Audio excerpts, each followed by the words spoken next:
All right, we're going to talk about where all these worm castings came from. This whole mortar bin is full, and you can see that I've actually emptied one of these VermiHut trays. We're going to get into how we got all of these out of here. Okay, here are my VermiHuts, and you know, I've honestly been neglecting these. I feel like neglecting them turned into an experiment because I just kind of wanted to see what would happen. I haven't checked these since April 18th, and today is August 16th, I believe. And the way I like to run these is I do a few dry trays. It has dry shredded cardboard, so all the juices that flow down get soaked up instead of coming down here. This spigot's right here to collect. They market it as collecting worm tea, but really this would be leachate. I don't want any liquid to come out of here, so this is kind of pointless to me. The way I like to run them is not create leachate in the first place. I'll take these castings, and you can brew them intentionally with an air bubbler, like a fish tank bubbler. And when you brew them for 24 hours, aerate it, have oxygen, and you're feeding the microbes, that's what worm tea is, and that's what's really good for putting out in your plants. Not this leachate. It can be unpredictable. Some people still use it, and it's up to you. Go for it if you want, but it's just unpredictable. I prefer to brew worm tea. So getting back into this is a 5-tray system, but these are only 4 trays on here right now. I'm gonna put this here for now. So you can see how this one is also 4 trays. So I've already gone in and fluffed this up. I wasn't even gonna make a video about this, but I wanted to go ahead and do it because I have so many castings that have come out of it. So there's 1 tray from one of them, and here's another one from the other one.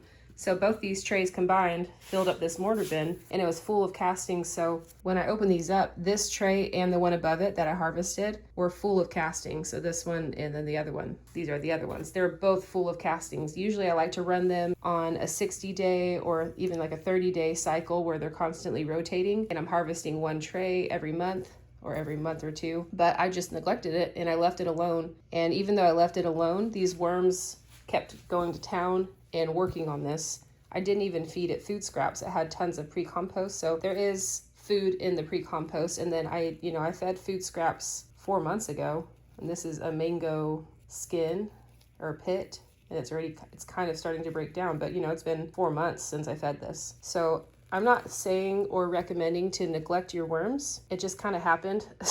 But they still produced so many worm castings, and you can see how that pre-compost carried them through. So like I said, you can feed food scraps, but the bedding that worms live in is also food for them because the microbes colonize on it, and then the worms eat the microbes. So if you have pre-compost, or if you have, I use electric compost bedding a lot of food scraps within it. So it's not like I'm not feeding them at all. And even plain cardboard, once the microbes attach to it, it is food for the worms. So I'm gonna take these outside. I'll probably do this off camera, but I'm gonna rinse these off into my garden. I have a pepper bed out there. I don't want, there's still some worm castings in here, maybe even a worm or 2. And I'm gonna rinse these off. Once these air dry, I'm gonna reintroduce it as the bottom. I'm gonna put a bunch of dry shredded cardboard in here, and it will become this bottom tray. So I'll move all these up. That's how I like to run it. I like to have that dry buffer to catch that excess liquid because I don't like to have leachate. I actually learned the dry buffer from Patrick over at Vermicompost Learn by Doing. He has these VermiHuts, and he's the one that actually inspired me to get one of these VermiHuts. So I actually got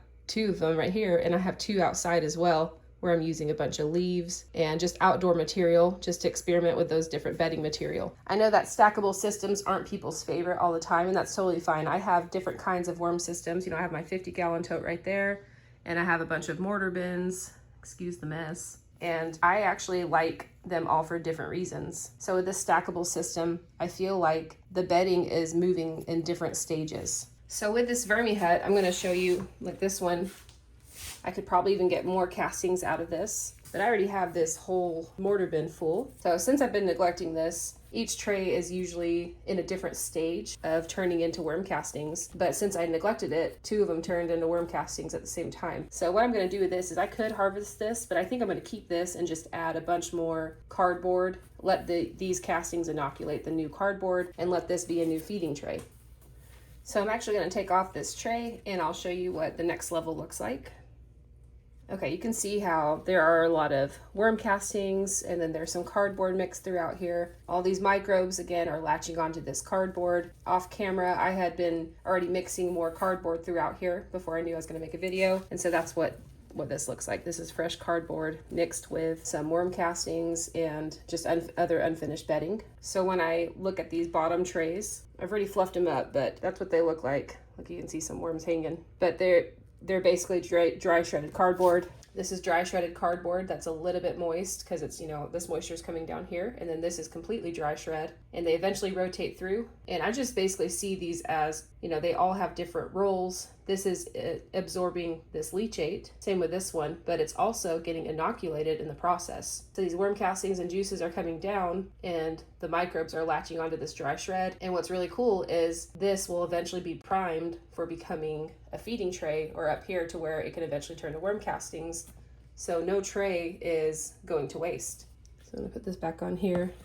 And I don't usually like to do this. I like to just go ahead and harvest these, but since I neglected it, I want to just go ahead and add more dry shred, turn this into a feeding tray, and then hopefully get in the habit of rotating this every 30 to 60 days, depending on how finished it looks. So I'll add in some cardboard like this.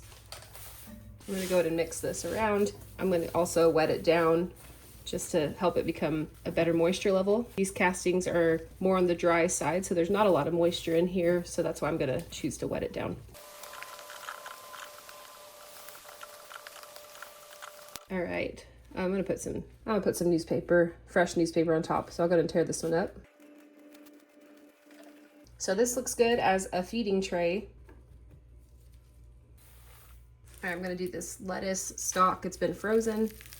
And I'm just gonna do that for now for food scraps, and I'll feed more next time, like more different food scraps. But these are eggshells, I guess different food scraps, like, bigger ones, not like eggshells. And some worm chow.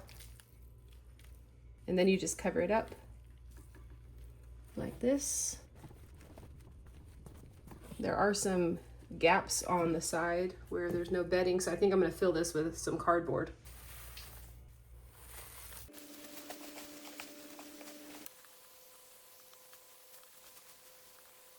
Okay, I think that looks good. Got that feeding right there. I'm gonna put some newspaper on top. There we go. So it's kind of like a mountain, but it'll go down as the food gets eaten. Then I'll put this lid back on. So back over here, this is from when I stacked the other one. I was showing you the other tray, so it does have a little bit of cardboard. That's fine. I'll sift that out. And I think I'm gonna sift these on a different video and do the 1/8 sifted. And someone actually just ordered some 1/12 sifted, and so I'm going to do a double sift of that. I don't always have 1/12 on hand, but again, I'm not recommending to neglect your worms, but if you do, because life happens, if the worms are happy, if there was obviously some moisture still, there are a bunch of worms that are still alive, there are a bunch of worms in here still. If they're outside in the heat, they can die. If it's too cold, they can die. If the moisture dries up, they can die. If it's too wet, they can die. all these things. But I guess these VermiHuts are really good at keeping in the moisture, and they survived. So thank goodness. And I'm probably going to be adding some cocoons from my breeder bins to increase the population in these VermiHuts. So stay tuned for sifting this. We're going to get a lot of good castings out of here, but get all these chunks out. And I'll probably use some of these out in my garden, and then probably list some for sale.